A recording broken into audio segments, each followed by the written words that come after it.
성경 말씀 요한복음 12장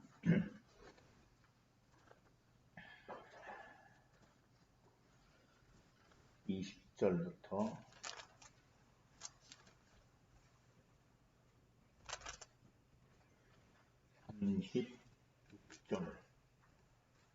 36절이 동그라미 표 뒤에까지 이어져 있는 거예요. 37절 앞까지 이 제목으로 이렇게 잘려져 제 성경은 그렇게 되어 있는데 여러분도 그래요? 제가 한 절 보면 여러분 한 절 보시고 그렇게 교독하겠습니다.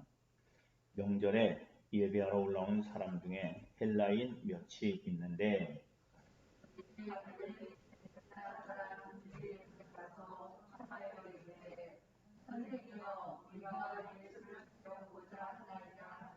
빌립이 안드레에게 가서 말하고 안드레와 빌립이 예수께 가서 여쭈니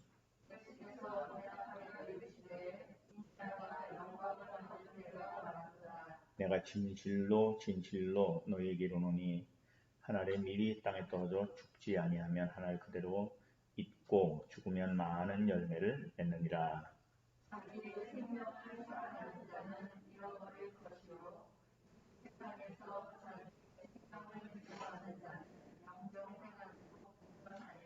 사람이 나를 섬기려면 나를 따르라. 나 있는 곳에 나를 섬기는 자도 거기 있으리니 사람이 나를 섬기면 내 아버지께서 그를 귀히 여기시리라.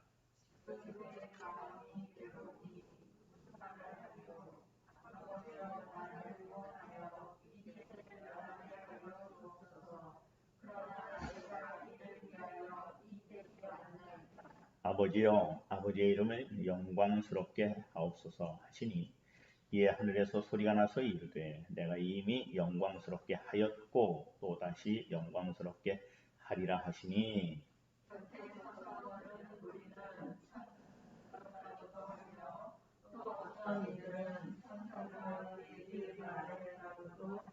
예수께서 대답하여 이르시되 이 소리가 난 것은 나를 위한 것이 아니요 너희를 위한 것이니라.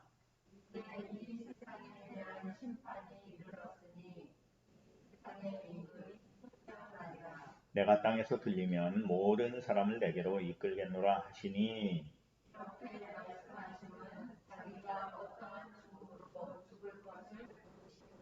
이에 무리가 대답하되 우리는 율법에서 그리스도가 영원히 계신다 함을 들었거늘 너는 어찌하여 인자가 들려야 하리라 하느냐. 이 인자는 누구냐.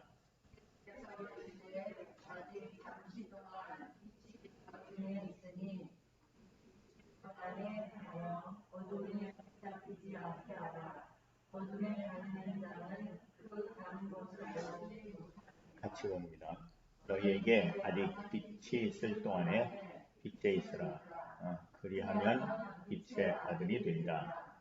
예수께서 이 말씀을 하시고 그를 떠나가서 숨으시리라.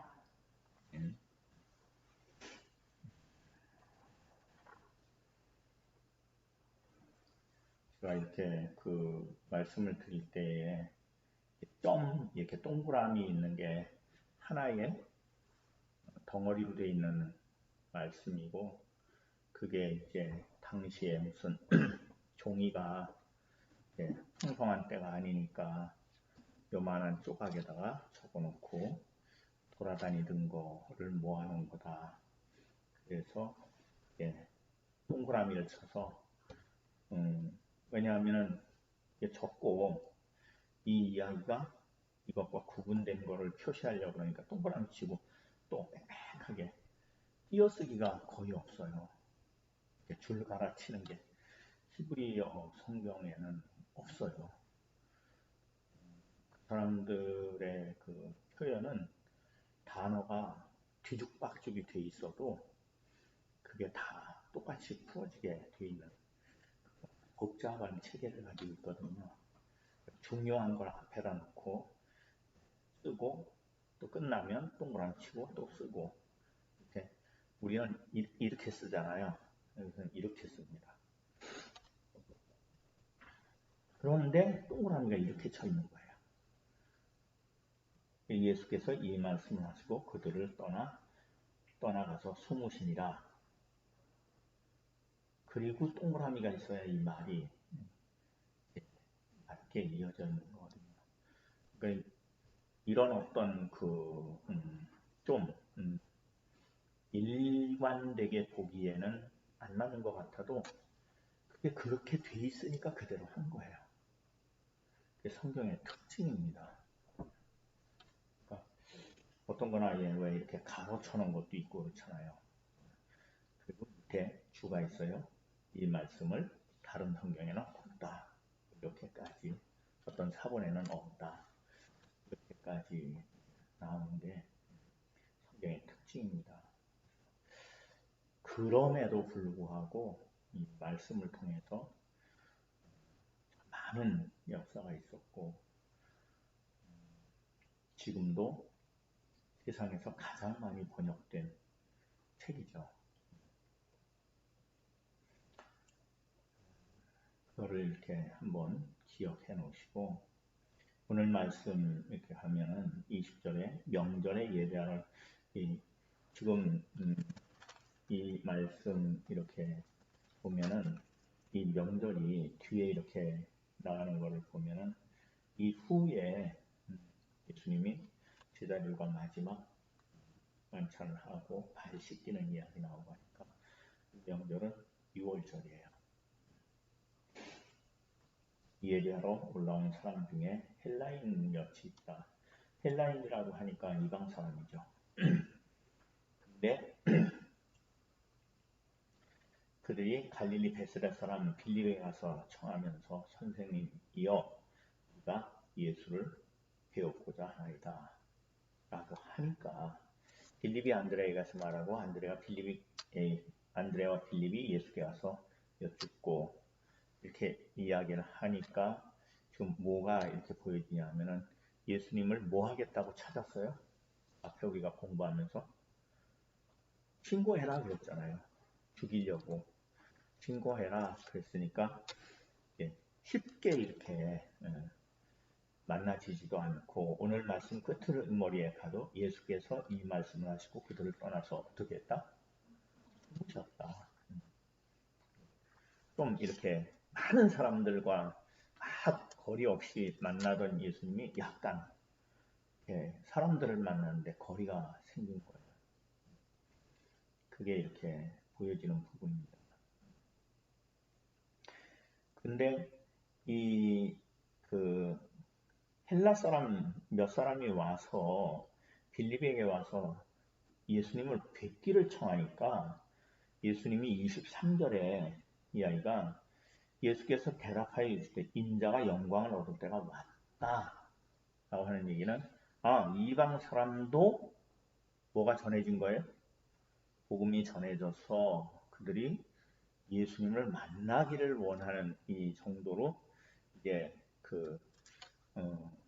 예수님의 사역이 전개되니까 이제 그 영광을 얻을 때가 왔다라고 하니까 이 영광을 얻을 때가 듣기에 따라서는 내가 임금이 될 때가 왔다 그렇게 듣는 사람도 있지만 예수님 말씀하시는 거는 내가 죽을 때가 되었다 이렇게 말씀하시는 거잖아요. 그러니까 그 뒤에 말씀이 있는 거죠. 24절에 내가 진실로 이 이야기 나올 때마다 뭐 하라고요? 잘 들으라고. 너희에게 이르노니 한 알의 밀이 땅에 떨어져 죽지 아니하면 한 알 그대로 있고 죽으면 많은 열매를 맺는다. 이 이야기는 요한복음에만 있어요.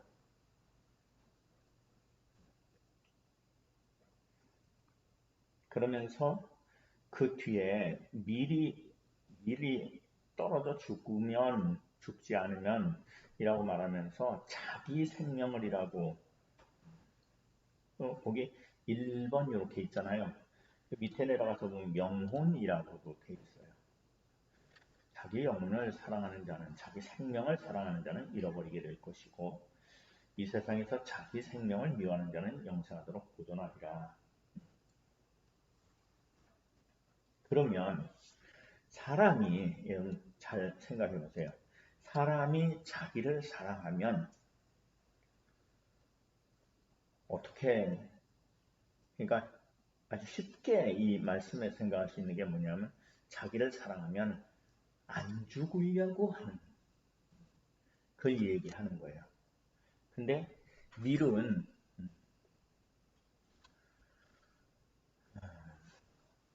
농부가 거두어서 그거를 밭에다가 다시 뿌리는 씨를 삼던 아니면 그걸 가지고 빻아서 밀가루를 만들던 하든 그럴 때에 밀이 스스로에게 자기의 운명이 있고 자기의 목적이 있고 그렇습니까? 아니면 주인의 손에 의해서 전적으로 그 일이 결정되는 겁니까? 주인의 손에 의해서 결정되잖아요. 근데 이스라엘 백성은 주를 누구라고 고백해요? 하나님을 고백하잖아요. 그리고 오실 메시아를 기다렸고 또 일부는 지금 이 메시아가 온다고 할지라도 이런 일들을 할 수 있겠냐 할 정도로 메시아라고 믿는 사람도 있고 또 의심하는 사람도 있고 안 믿는 사람도 있고 또 죽이려고 하는 사람도 있고 그런데 그런 모든 것 가운데에서 니고데모가 찾아와서 벌어진 일도 네가 거듭나야 되겠다 하는 이야기 가운데 그 거듭난다고 할 때에 자기가 그 표현하는 게 뭐라 그래요? 그러면 엄마 뱃속에 들어갔다 나오니까 누가 의지를 가지고 누가 들어갑니까? 내가 의지를 가지고 내가 들어가잖아요. 그러니까는 심지어는 거듭나는 것조차도 자기 의지로 결단으로 방법으로 하려고 하는 이런 속성들이 사람에게 다 있는 거예요. 미랄은 전적으로 주인의 의지, 이게 달라 보이는 거예요. 미리 죽고 사는 이 문제는 주인의 의지에 있고 그것이 밭에 뿌려진다. 그래서 죽으면 많은 열매를 맺는다. 그것도 주인의 의지에 있어요. 그리고 그래서 흙에 들어가면 그때부터는 자기 밀을 똑같이 심었다고 해서 똑같이 싹이 나는 게 아니에요. 그날 날씨에 따라서 다르고 비가 오느냐 안 오느냐에 따라 다르고 온도가 어떠냐에 따라 다르고 다 다르단 말이에요. 하루 이틀 차이가 난다고. 그러니까 자기 의지가 없어요. 근데 그렇다고 해서 농부가 그렇게 갖다 뿌린다고 해서 농부가 원하는 게 나오냐? 그렇지는 않아요. 미리 가지고 있는 생명, 하나님이 주신 생명이 표현되는 거죠. 그 형편 따라서, 처지 따라서 자기는 드려질 뿐인데, 사용될 뿐인데, 사람만 그게 안 돼. 심지어는 에덴 동산에 사는데도 불구하고 자기 생각대로 하나님의 말씀이 명확한데도 불구하고 자기 생각대로 덧붙이는 일이 벌어지고 그죠? 누가 말하니까는 그 말을 듣고 하나님의 말씀을 자기 마음대로 바꿔버리는 일들이 있단 말이에요. 그러면서 사람은 뭐 여기다가 뭐 독수리 깃털을 갖다 달기도 하고 늑대탈을 쓰기도 하고 그러면서 자꾸 뭔가 덧붙여서 자기를 표현하려고 하지만 일은 자기를 덧붙여서 표현합니까? 죽어서 표현합니까? 죽어서 표현하잖아요. 이게 다른 거예요.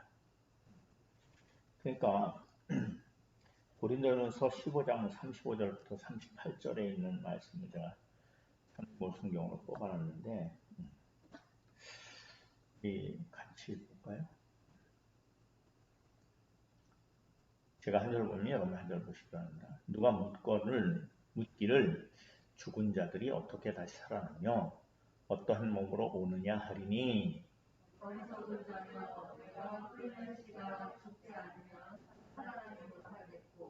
또 내가 뿌리는 것은 장래의 형체를 뿌리는 것이 아니요 다만 밀이나 다른 것에 알맹이 뿌린 뿐이로되.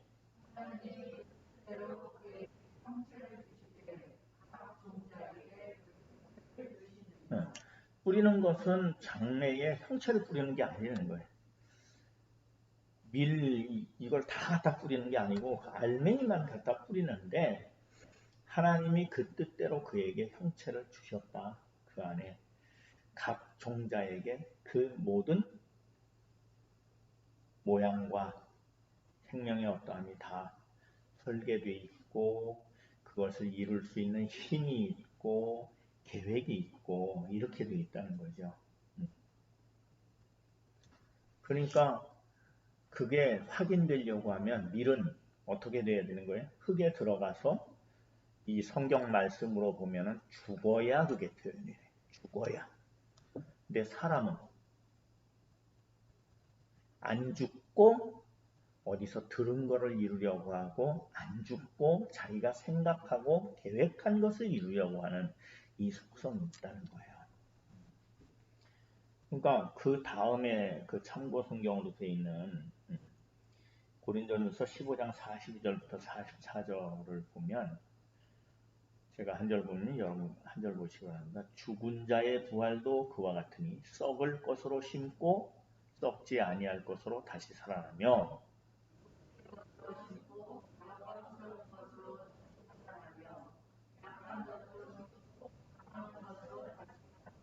같이 봅니다. 육의 몸으로 심고 신령한 몸으로 다시 살아나니 육의 몸이 있은즉 또 이상한 표현이죠. 육의 몸이 있고 영의 몸이 있다는 거예요. 그러니까 여기서 볼 수 있는 영의 몸이 이제 부활해서 얻을 수 있는 영이에요. 근데 그 부활이라고 하는 부분이 자기 계획대로 죽어서 되는 게 아니잖아요. 순종해서 죽어서 이루어지는 거죠. 그러니까 다른 말로 하면 하나님의 계획 안에서 죽으면 그것이 나타나는 거예요. 근데 사람들은 자기 생각이 있고 자기 판단이 있고 계획이 있고 그것을 이루어 보려고 하는 게 다른 거예요. 쉽게 뭐 하고 다릅니까? 밀하고 다른 거예요. 밀하고. 그래서 그것을 성경에서는 뭐라고 얘기하면 육신에 속한 것을 욕된 것을 심고 어디다 심어야 돼요? 하나님의 밭에다 심어야지. 그죠? 그리고 누가 자라게 해요? 하나님이 자라게 하시는 거지요. 그러니까 욕된 것으로 심고 영광스러운 것으로 다시 살아나죠. 분명히 알갱이를 심었는데 밀이 나온단 말이에요. 풀이 나온단 말이에요. 그리고 상상할 수 없는 그걸 보고는 사람의 계산이나 계획이나 생각 가지고는 알 수 없어요. 미라를 아무리 들여다봐도 그게 안 보인다고. 분석을 해도 안 보인다고. 근데 이게 나타난다는 말이에요. 영광스러운 게 나타나요. 왜 영광스럽습니까? 성경이 하나예요. 하나님의 일하심이 나타났기 때문에 영광스러운 거예요. 약한 것으로 심고 강한 것으로 다시 살아난다. 뭐에 약하고 뭐에 강한 겁니까? 죽음에 대해 약한 거예요. 그리고 죽음에 대해 강한 생명의 어떠함이 나타나는 거예요. 근데 그 연한 새싹을 보면 도대체 이게 바람만 불어도 톡 꺾어질 것 같고 햇빛만 세게 나도 홀랑 타버릴 것 같은데 안 그렇단 말이에요. 자란다고. 그 절벽에 있는 낙낙장송이라고 그러죠. 그 소나무가 얼마나 바람이 세요. 그러니까 이렇게 똑바로 자라지면 이렇게 자빠져서 자라잖아요. 여기 어디 사패산 꼭대기 가도 거기 하나 있잖아. 그죠? 그 바위 위에 하나 있어. 그거 누가 훔쳐가려고 그랬대. 근데 우리가 그 모종을 심어와서 알지만은 위에 모종이 요만하면 밑에 뿌리는 얼마나 큽니까? 하나가 뜨기잖아요. 하나가 뜨고 포트 안에 하나가 뜨기잖아. 그게 뿌리하고 위에 있는 것의 그 모양이라는 말이에요. 그러면 소나무가 이만한 게 있으려고 하면 나무 뿌리는 얼마나 커야 돼요? 이거보다 몇 배는 있어야 되잖아요. 근데 바위 틈에 그것 때문에 바위가 갈라진대 또. 그 신기한 거는 겨울에 거기가 얼겠어요, 안 얼겠어요? 얼어서 깨지는 거예요, 바위가. 얼어서 어느 힘에 의해서, 어느 힘이 얼마나 세냐 하면은 이 땅이 얼면 4층 건물이 들린대요. 서리빨 쓰듯이 이게 밑에 땅이 얼면서 얼음이 이렇게 밀어올리는 힘이 그 정도 힘이 세야 되는 거예요. 그래서 바위가 갈라져요. 그럼 물이 더 들어가잖아. 이게 늘 얼어 있는 건 아니잖아요. 얼었다 녹았다 할 때마다 물이 들어가고 또 얼면 그만큼이 더 늘어나고 그러면 거기에 또 뿌리가 들어가는 거야. 뿌리가 들어갔기 때문에 또 물이 들어가고 그러면서 자란다는 말이에요. 그걸 이렇게 생각하면 생명이라는 부분이 놀랍다는 거죠.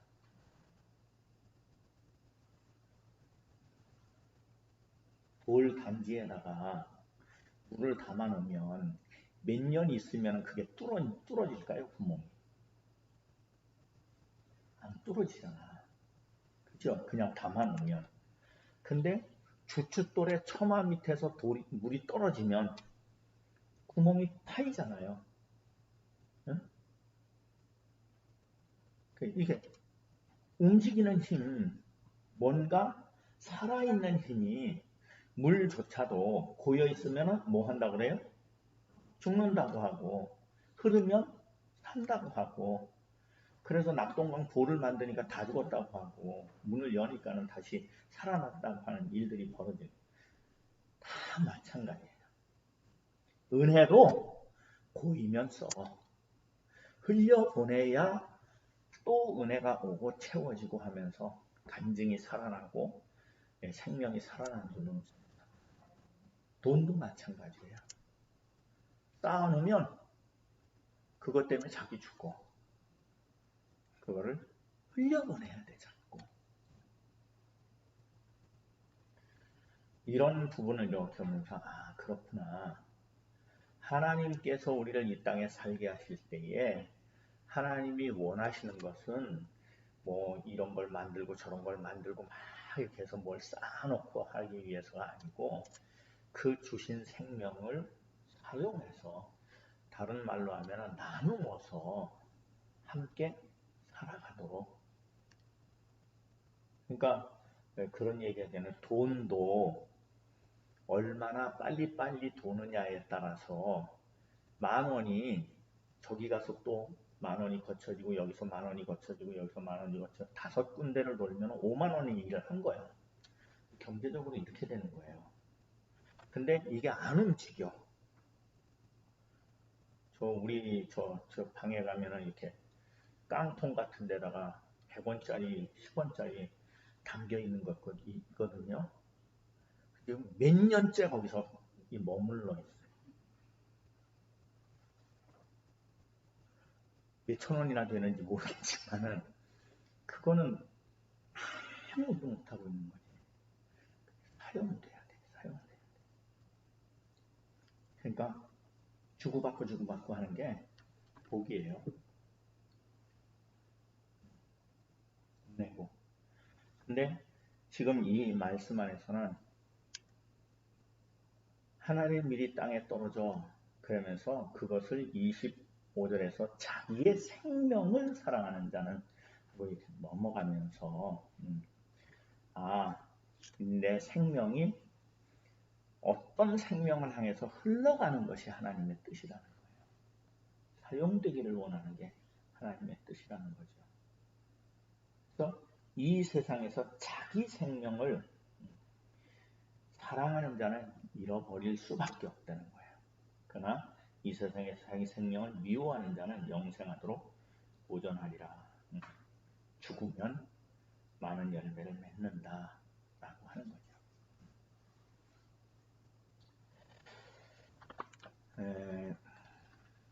그러면서 26절로 내려가면 뭐라 그랬냐면 사람이 나를 섬기려면 사람들이 점점 예수님과 만나면서 예수님이 누구라고 지금 알게 됩니까?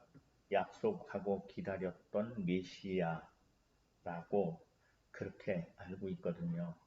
그러니까 일부에서는 예수님을 뭐 하려고 그래요? 임금을 삼으려고 그래.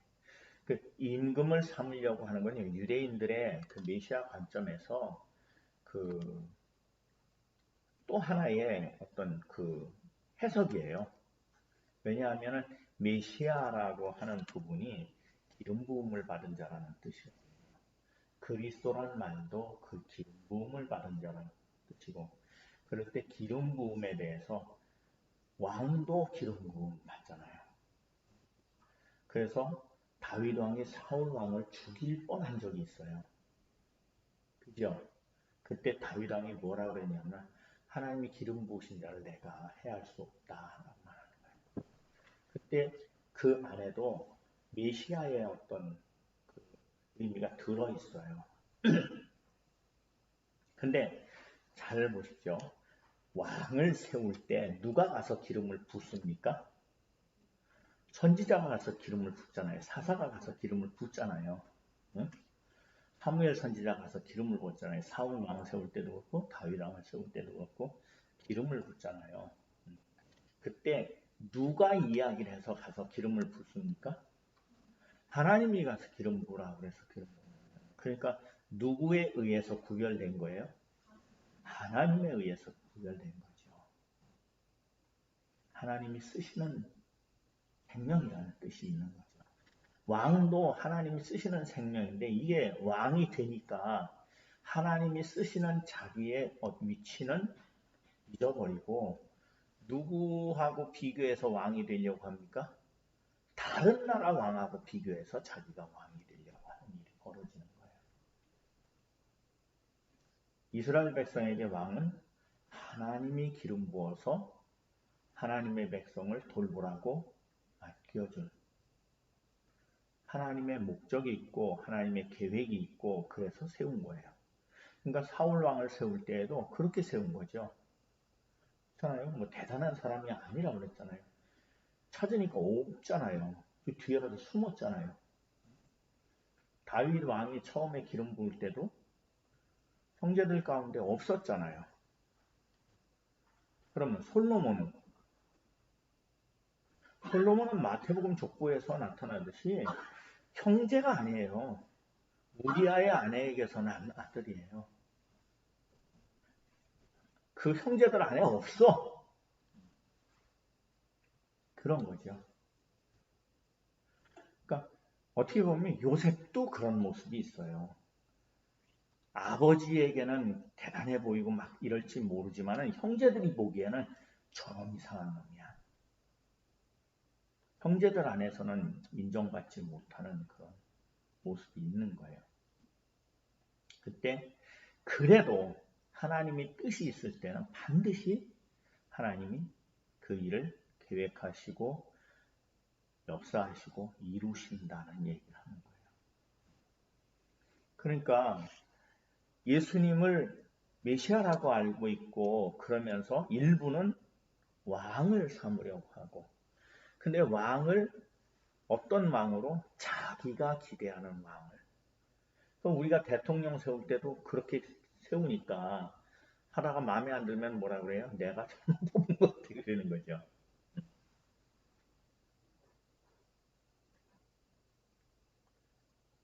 그래서 이게 시끌시끌한 거예요. 근데 예수님이 26절에 보면 사람이 나를 섬기려면 뭐 하라? 이렇게 높이려고 하면 나를 따르려는 거예요. 나 섬기는 곳에 나를 섬기는 자도 거기 있는. 나 있는 곳에 나를 섬기는 자도 거기 있느니라. 그러니까 이렇게 높여놓고 그리고 따로 놓고 그리고 바라보는 존재가 아니라 예수 그리스도와의 관계는 예수님이 가면 나도 가고 예수님이 하면 나도 하고 그래서 예수님이 내가 하는 일을 너희도 할 것이고 나보다 더 큰 일도 할 것이다 라고 얘기하는 일이 벌어지는 거죠. 그래서 사람이 나를 섬기면이라고 했지만 다른 말로 하면 사람이 나를 따르면 내 아버지께서 그를 귀히 여기시리라. 그렇게 이어지는 거예요.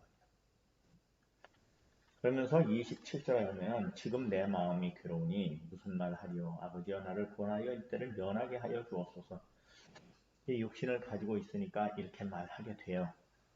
근데 또 뭐라 그래요? 그러나 내가 이를 위하여 이때에 왔나이다.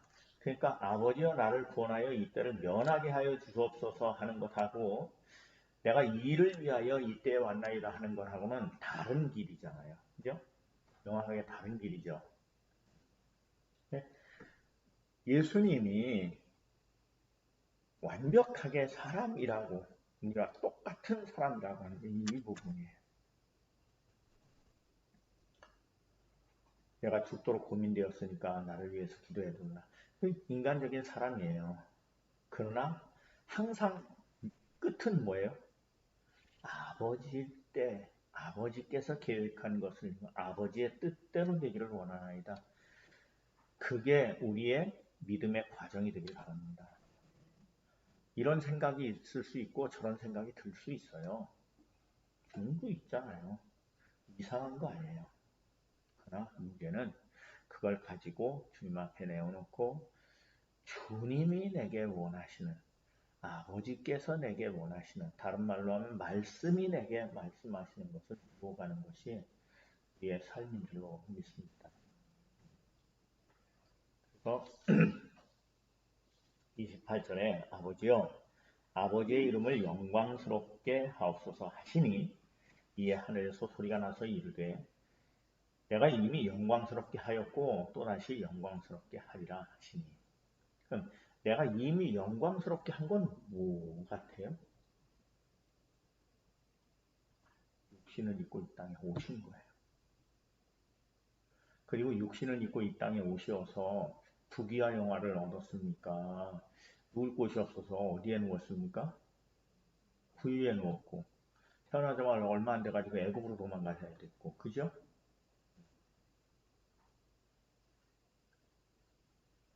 사람들이 생각하는 영광스러움하고 성경이 얘기하는 영광스러움 달라요. 사람이 생각하는 영광스러움은 금치를 해야 돼. 그러나 성경이 얘기하는 영광스러움은 하나님의 뜻이 나를 통해서 이루어지는 게 영광이에요. 왜냐하면 그것이 하나님의 거두시는 열매 있는 삶이니까.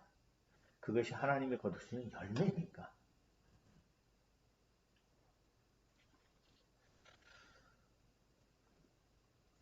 29절에 곁에 서서 들은 무리는 천둥이 울었다. 뭔 소리가 났어?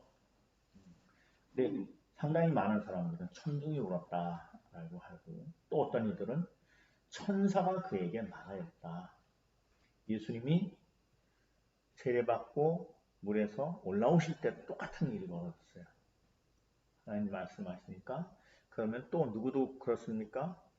사울이 다메섹 가다가 빛 가운데서 소리를 들었을 때도 똑같이 이렇게 벌어져요. 그러면 누구에게 물어봐야 돼요? 바로 들은 사람에게 물어봐야 되고, 그죠?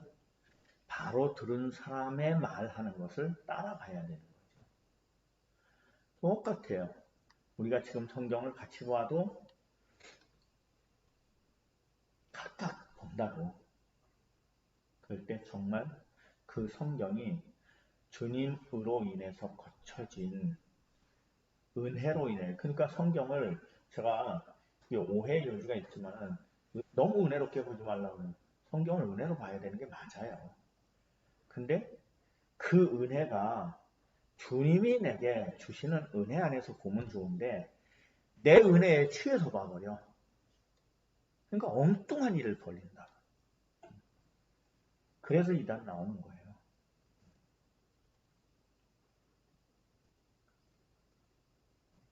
이게 우리나라도 교회도 많고 목사님도 하도 많으니까 별별 사람 많이 나오잖아요. 그러니까 그냥 목사니까 덮어놓고 존경받는 시대 지나갔어요. 이제. 무엇을 통해서 봐야 됩니까? 그러한가 확인해 봐야 돼. 그러한가. 베레아 사람들처럼 말씀을 듣고 그것이 그러한가 날마다 상고하고 말씀을 펴서 봐야 돼요. 그러지 않으면 팔려가는 거지. 30절에 뭐라 그러냐면 예수께서 대답하여 이르시되 이 소리가 난 것은 나를 위한 것이 아니고 너희를 위한 것이다. 그러면서 뭐라 그러냐면 이제 이 세상에 대한 심판이 이르렀으니 이 세상의 임금이 쫓겨나리라. 헤롯 왕도 쫓겨나긴 해요. 그러나 중요한 것은 제가 주일날도 그런 말씀 드려요. 황금을 드릴 때에 당신이 왕입니다. 이렇게 고백하면 그 안에 뭐가 들어있다고요? 다 왕거라고 그랬잖아요. 다 왕거. 네, 모든 게 당신 거입니다. 하는 내용이 있다고요. 근데 이 세상의 임금이 쫓겨나리라. 그러면은 어떤 임금이 세워지는 거예요? 하나님이 세운 임금이 세워지는 거죠. 다른 말로 하면은 내 안에 나를 한없이 끌고 다니는 뭐가 임금 노릇을 하는 게 있어요. 그게 끝나고 하나님이 말씀하시고 세우심으로 이끌려지는 세계가 올 것이라는 얘기예요. 지금 우리나라는 임금 없잖아요.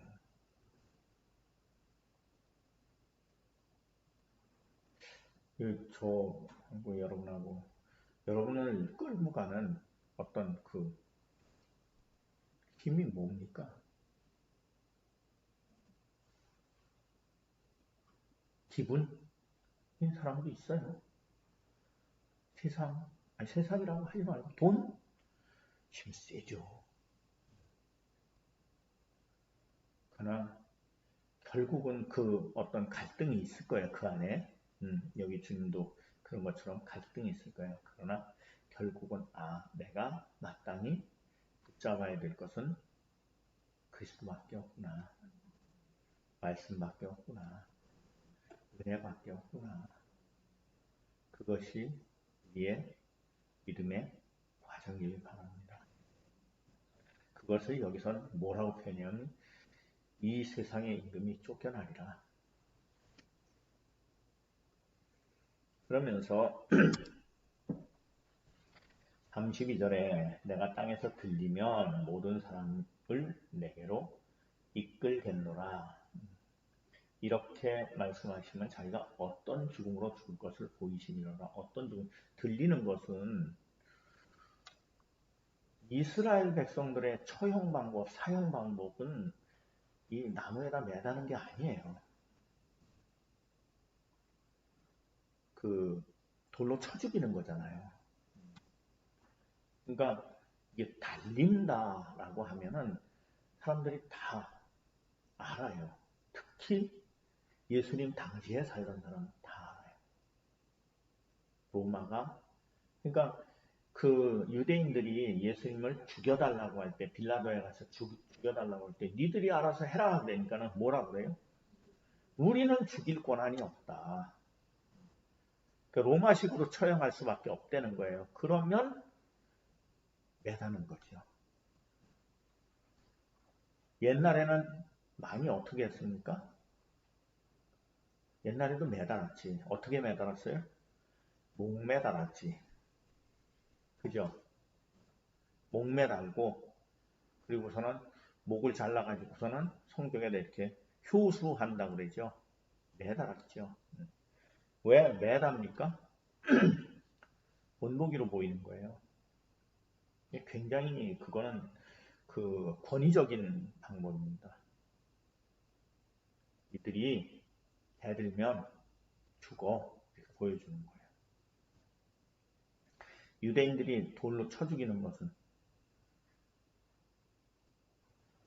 어떻게 보면 더 가까워요.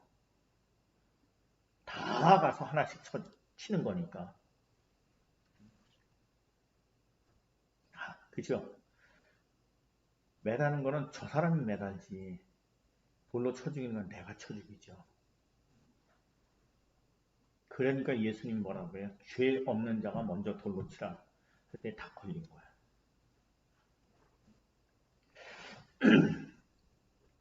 그러니까 이렇게 말씀하시면 자기가 어떠한 죽음으로 죽을 것임을 보이심이라. 이 요한복음의 해석입니다. 이에 우리가 대답하되 우리는 율법에서 그리스도가 영원히 계시다 함을 들었다. 너는 어찌하여 인자가 들려야 하리라 하느냐? 이 인자는 누구냐? 그 인자. 그러니까 메시아가 온다. 그 유대인들이 계속 기다린 거죠. 메시아가 오신다 할 때 그 온다 하는 게 육신으로 온다는 부분을 기다리는 거죠. 그래서 그것을 이제 기름 부음 받은 자라고 하고 신약 성경에서는 그리스도라고 번역되어 있고, 그런데 여러 가지 그 기름 부은 자에 대해서 누구도 기름 부음을 받냐 하면은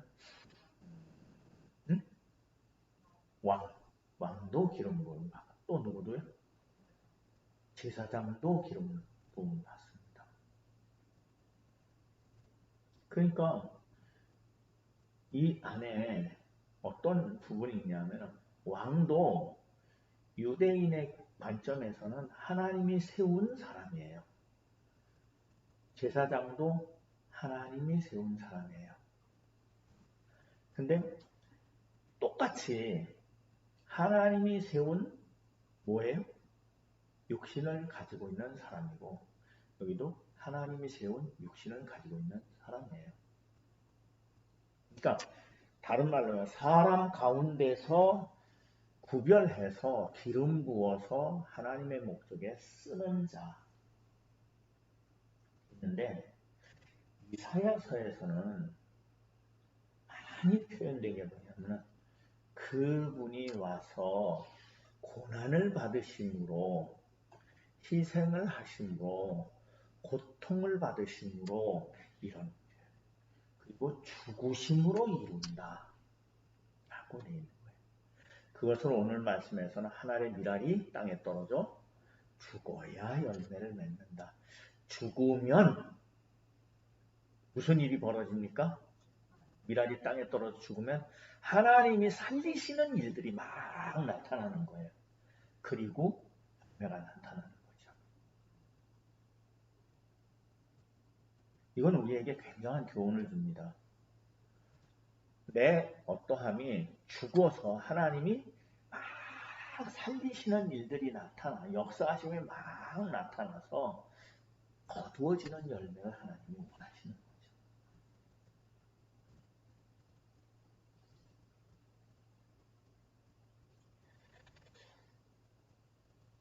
그 예수 그리스도, 여기 메시아에 대해서, 그 인자에 대해서 제자들은 하나님의 종이다, 영적인 메시아다, 백성을 가르치고 그들을 위하여 고난 받으시는 분이다 라고 세상을 향해서 이렇게 되어 있는가 하면, 예수 그리스도께서 다시 오시어서 영광과 능력으로 모든 것을 정복하시고 다스리실 것이다. 이 두 가지 개념이 섞여 있어요. 우리에게도 똑같죠. 그분이 나를 위해서 죽으신 분, 십자가를 지신 분, 그리고 또 그분이 나를 이끄시는 분, 다스리시는 분, 다 섞여 있는 거죠. 그러면서 35절에 예수께서 이르시되 아직 잠시 동안 빛이 너희 중에 있으니까 빛이 있을 동안에 다녀 어두움에 붙잡히지 않게 하라. 그러니까 낮에 다니시기 바랍니다. 그 얘기가 아니죠. 빛은 누구예요? 요한복음에 예수 그리스도시죠. 예수 그리스도의 빛 안에라고 하면 깜깜한데 이게 헤드라이트를 켜고 하거나 플래시를 켜고 하거나 할 때에 그 빛의 영향 안에 있는 데로 가면 되는데 그렇지 않고 딴 데로 가면 어두운 데서 잃어버리는 거죠. 그리스도의 영향권 안에 서 있으면 길을 알고 갈 수 있는데 그렇지 않고 그걸 벗어나서 가려고 하면 어디로 가는지 몰라서 길을 잃어버릴 거라고 하는 얘기를 하는 거예요. 주님의 은혜 안에서 가라는 거죠. 주님의 뜻 안에서 가라는 거죠. 그 얘기나 씨가 떨어져서 죽으면이라고 하는 얘기나 똑같은 얘기예요. 죽으면 하나님이 막 살리는 게 나타나고, 그죠? 예수 그리스도 안에서 내가 죽고 그리스도 안에 살면 그리스도께서 막 살리는 게 나타나고. 그래서 여기 뭐라 하냐면 마지막 우리가 본 말씀에 너희가 아직 빛에 있을 동안에 빛을 믿으라는 거예요.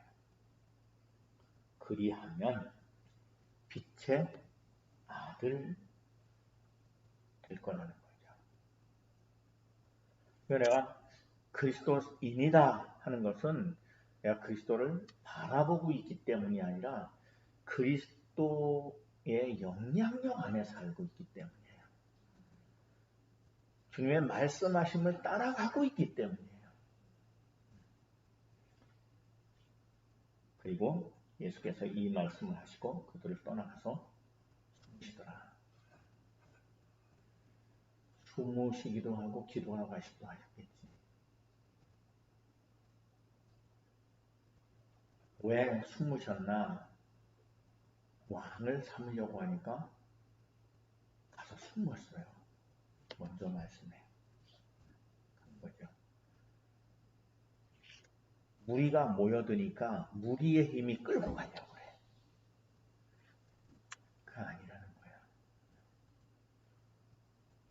우리가 주님의 말씀 앞에서 날마다 그 말씀을 묵상하고 말씀을 따라서 순종하여 사는 우리의 삶이 이어지길 바랍니다. 그러면 하나님의 일하심이 나타날 거라는 거예요.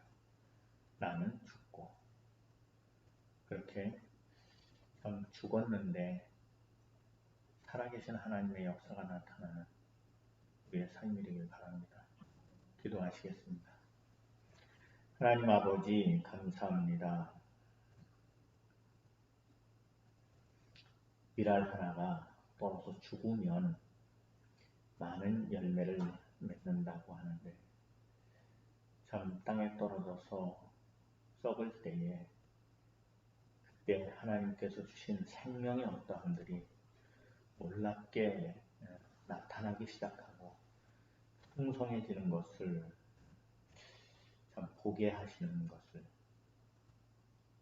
우리가 이를 심어보면 확인할 수 있음을 잘 압니다. 주님이 내게 주신 약속의 말씀, 약속의 씨가 그렇게 과정을 통해서 하나님이 역사하시는 증거들이 나타나게 하시고 그 과정 끝에 하나님이 거두시는 열매 있는 삶이 우리의 삶이 되게 하여 주시옵소서. 정말 예수께서 말씀하신 것처럼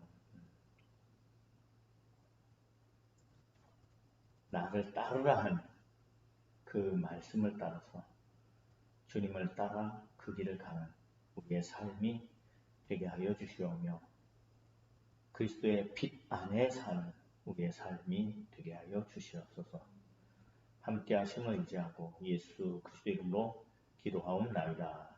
아멘. 감사합니다.